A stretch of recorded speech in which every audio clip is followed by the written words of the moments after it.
leeyahay waxba kama jiraan. madaxweyne waxa saaka la isla dhexmarayay markii afraad inaad adigoo nool la sheegayay inaad dhimatay arrintaa bal ka waran. de weligaa qof xabaasha inta ka soo noqdo hadla miyaad aragtay cawko maya inay been tahay dhintay inay been tahay saasa ku ogaanaysaa. marka imika ay ku dhamaato baaritaankan caafimaad haddii alla ka dhigo xaggee kuugu xigaysa ee aad u jeedaa madaxweyne? dalkii waan ku noqonayaa muqdishoan ku noqonaya haddii alla idmo markii baaritaanku ii dhamaado haddii rabeyno.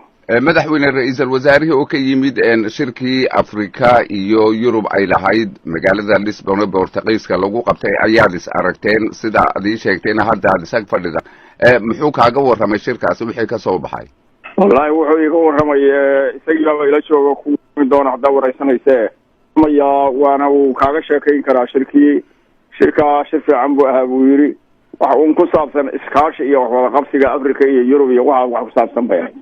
madaxweyne waad ii dhiibi doontaa ra-iisul wasaarahe waxaa lagu soo warramayaa waddankii magaaladii kismaayo xitaa inay tageen kooxihii maxaakiimta qaarkood oo ciidan wataa kadibna ay banaankeeda joogaan arrintaasi waxba ma idinka soo gaadheen? maya wallahi teer iyo shalay anigu safar baan kusoo jiray sidaa ulama socdo laakiin waa macquul baan qabaa suuragal weeye. siday suuragal ku tahay inay soo galaan? waxay suuragal ku tahay magaalada haddeer dawladda gacanteeda kuma jirto shacab un baa iska joogoo haysta dawladda hadday joogi lahayd de lama soo galeen. maxaa idin diiday madaxweyne idinku inaad kismaayo tagtaan?